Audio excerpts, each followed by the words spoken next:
appétit.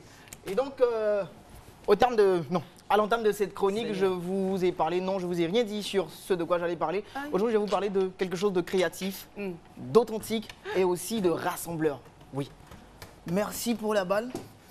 Où elle est Où elle est? Voilà. C'est bon, je l'ai. Et donc, ce bidule dont je parlais, ce truc dont je vous parlais, d'authentique, de rassembleur et aussi de créatif, c'est cette balle. Je peux jongler? Si je vous disais, oui, ça dépend de toi, hein. Ça dépend de vous. Prenez votre temps.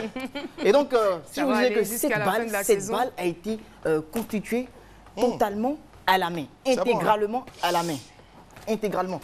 Et c'est la copie conforme d'une balle classique, une balle normale. Et elle nous vient d'un créateur, d'un autodidacte. C'est un agriculteur de 40 piges, donc de 40 ans. Il est originaire de la région de si je me trompe... Balancro? Non, non. De tout le bleu. De tout le bleu. S'il vous plaît. De tout le bleu. C'est à 8 heures de route d'Abidjan. Et comment ça a commencé?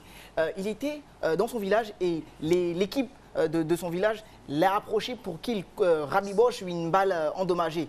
Et vous savez avec quel matériau il a rabiboché cette balle? Avec des valises qui étaient constituées de cuir. Avec des valises endommagées, il a reconstitué une balle de foot.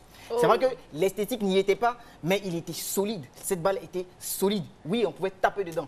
Et il ne s'est pas arrêté là, il a augmenté le level, donc il a augmenté le niveau. Il s'est dit, si les villageois, les joueurs de l'équipe du village aiment ma balle, c'est déjà intéressant. Mais il faut que je puisse mettre en place une balle qui va leur plaire, qui va leur... Toucher les villages voisins. Oui, les villages voisins, bien sûr, mais aussi les empêcher d'aller acheter des balles un peu plus chères et tout.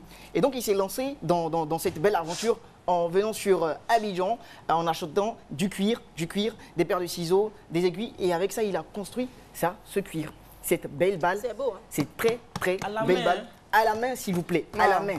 Et le plus étonnant dans cette histoire, c'est qu'il n'est pas cordonnier, c'est qu'il n'est pas couturier. Tout ça, il l'a fait de manière...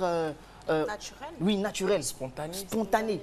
C'est dingue. Mais quelle est la différence entre cette balle et les balles conventionnelles? Il n'y a presque pas de différence. C'est vrai que c'est fait de manière artisanale, c'est vrai que c'est fait de manière archaïque, chez lui, à la maison. Mais c'est original, il y a l'authenticité de la chose. C'est du Made in Côte d'Ivoire. Oui, en plus, il y a le label Made in Côte d'Ivoire. Ouais. Moi, je veux attirer votre attention, pas sur l'invention, pas sur l'innovation, mais sur la créativité.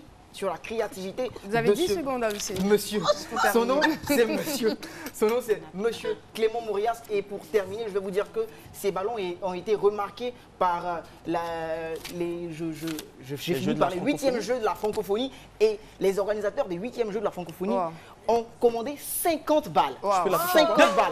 Ce monsieur-là, il faut qu'on le soutienne. Caroline, j'ai fini. Merci beaucoup. Rapidement, je termine rapidement. J'ai entendu, j'ai fini. Rapidement, son rêve, c'est quoi? Son rêve, c'est d'offrir 3 balles. Une à Didier Drogba, une à Yaya Touré et la dernière à Monsieur Eto'o-Fils. Et dans nous, il ne nous donne rien, quoi. Non, nous, la nôtre, elle est là. Mais la nôtre, elle est là. Mais de toutes les façons, ça ne part plus. Hein. Donc, ça, je l'envoie à Eto'o-Fils.